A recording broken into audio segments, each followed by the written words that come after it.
بسم اللہ الرحمن الرحیم۔ بھولے ناتھ حیرانگی کے عالم میں منہ کھولے تفصیل سن رہا تھا، اور اس کے ساتھ ساتھ وہ مورت نگر کے باسیوں اور راجہ بہرام داس پر دل ہی دل میں لعنت بھیج رہا تھا، جنہوں نے خواہ مخواہ اسے ان بکھیڑوں میں لا پھنسایا تھا، اور اس کے ساتھ ساتھ اسے ایشور پر بھی غصہ تھا، جس نے اپنے گلے سے مصیبت اتار کر اس کے گلے میں ڈال دی تھی۔ وہ اسی طرح ششو پنج میں تھا کہ اپنا سفر آگے شروع کرے یا یہیں سے واپس لوٹ جائے۔ ابھی وہ اسی سوچ میں غرق تھا کہ اسے ہدہد کی آواز سنائی تھی، مہاراج اب مجھے آگیا دیں، میرے جانے کا وقت ہو گیا ہے، ٹھیک ہے دفع ہو جاؤ۔ بھولے ناتھ نے حقارت سے اس کی طرف دیکھتے ہوئے کہا۔ اسے اس بات کا غصہ تھا کہ وہ جس شکتی سے بھی کام لینے لگتا ہے وہ صرف تفصیل بتانے تک ہی محدود رہتی ہے۔ اب تک کسی شکتی نے اسے فائدہ نہیں پہنچایا تھا۔ کافی دیر سوچ بچار کرنے کے بعد اس نے آگے جانے کا فیصلہ کیا، کیونکہ واپس لوٹنے سے ایک تو اس کی بے عزتی ہوتی، دوسرا ایشور کی ناراضگی بھی مول نہیں لینا چاہتا تھا۔ یہ کام کرنے سے وہ ایشور کا احسان اتار سکتا تھا۔ اس نے یہ سوچتے ہی شمار کی سمت سفر شروع کر دیا۔ تھیلا اس نے کندھے کے ساتھ لٹکا لیا تھا۔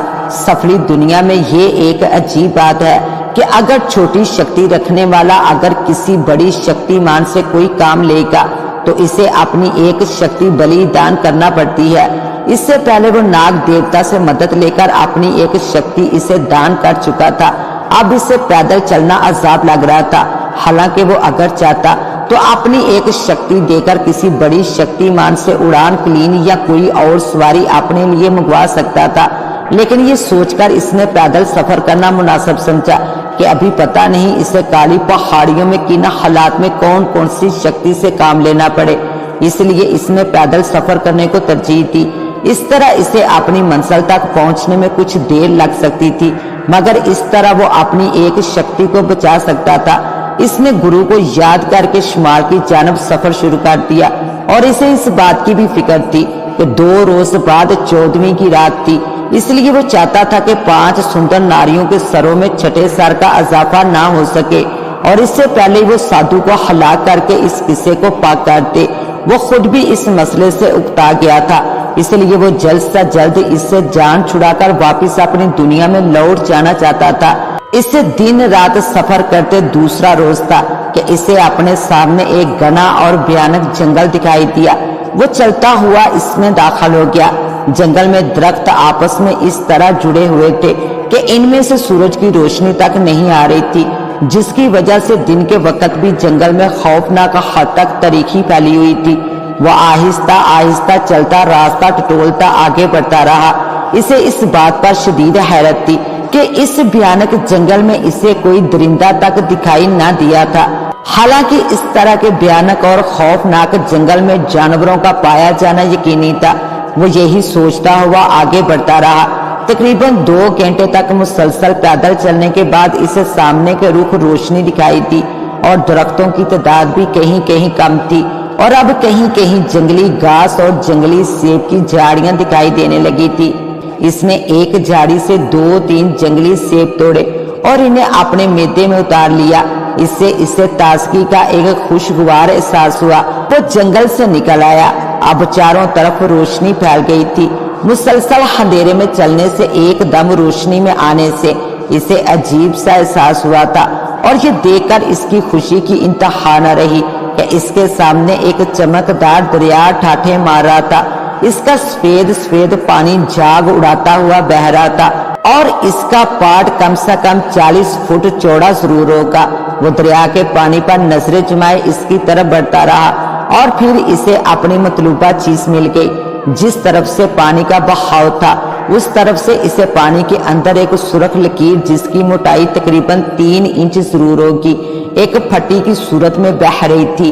اس نے آہستہ آہستہ خود کو سنبھال کر دریا کے کنارے کے قریب کیا، اور ہاتھ بڑھا کر اس سرخ لکیر پر انگلی رکھ کر اس میں سے کچھ لیا، اور پھر اس کو سونگھ کر سر ہلانے لگا۔ یہ انہی سندر ناریوں کی گردنوں سے ٹپکنے والا خون تھا جسے وہ تلاش کر رہا تھا۔ خون اس قدر گاڑھا تھا کہ وہ پانی میں حل ہونے کی بجائے ایک لکیر کی صورت میں بہ رہا تھا۔ وہ دوبارہ اٹھا اور دریا کے اس طرف چلنے لگا جہاں سے یہ لکیر آ رہی تھی۔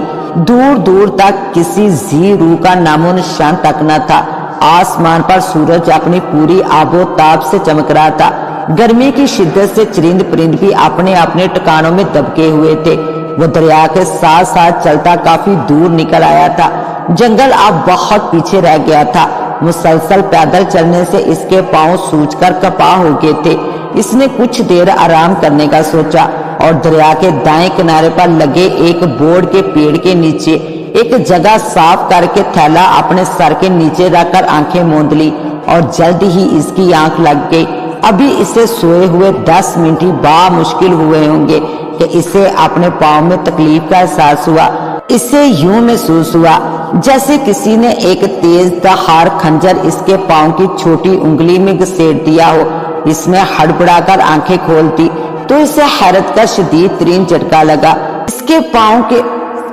इसके पाँव से चंद इंच के फासले पर एक अजीबो गरीब मकड़ी, जिसके मुंह की जगह तेज धार बरमे की मंद चूंच थी और इसका जिस्म एक गुब्बारे की मंद फूल और पिचक रहा था और इसके अंदर सब्जी माइल जहर साफ नजर आ रहा था। इसने इसे देखते जल्दी से थैले में हाथ डालकर एक मरहम निकाला और इसे जल्दी से अपनी उंगली पर मसल लिया और इसके साथ ही इसने अपनी टांग उस मकड़ी पर दे मारी। टांग किसी ईंट की तरह उस मकड़ी के जिस्म पर पड़ी और इसके फूले हुए जिस्म से गंदा मादा उबल पड़ा।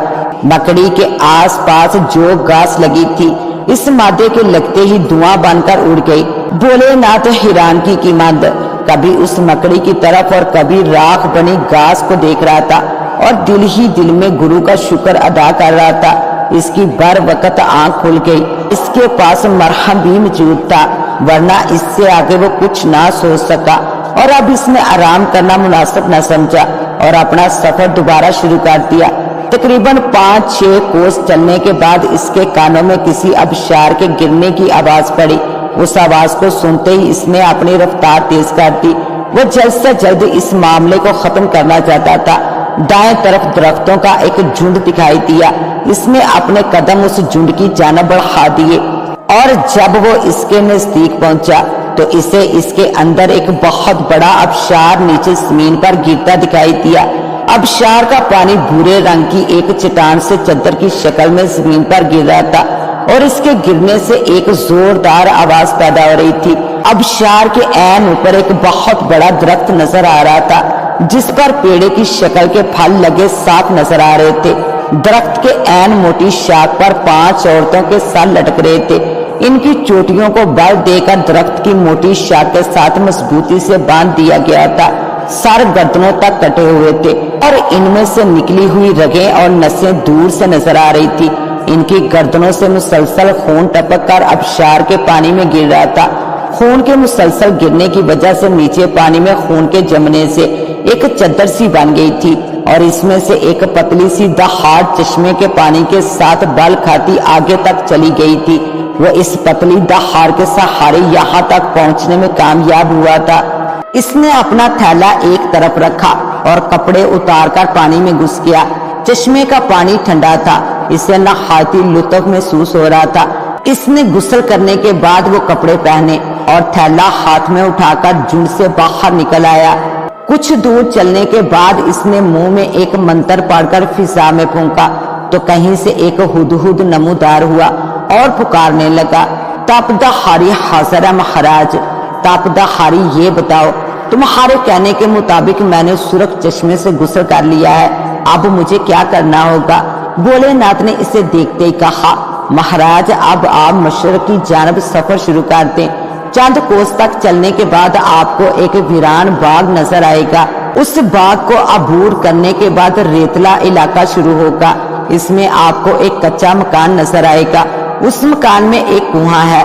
इसके पानी में ये तस्वीर है कि इसके बदन पर लगते ही रात के वक्त भी आप दिन की तरह देख सकेंगे।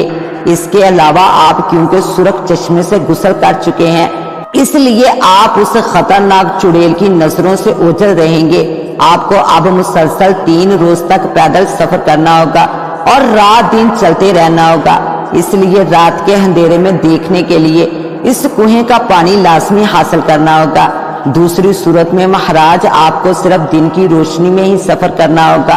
हुदहुद ने इसे तफसील बताते हुए कहा, लानत हो तुम पर और तुम्हारे कुएं पर, तुम सिर्फ मशवरों के सिवा और कोई काम नहीं कर सकते। भोलेनाथ ने मुंह बनाते हुए गुस्से से कहा, क्षमा हो महाराज, हमारी शक्ति सिर्फ इसी कारण जवाब दे सकती है और इसके सिवा हम भगवान के आगे मजबूर हैं। तपदहारी ने सहमे हुए लहजे में कहा, ठीक है, अब तुम अपनी मनहूस सूरत लेकर दफा हो जाओ। भोलेनाथ ने उकताए हुए लहजे में कहा।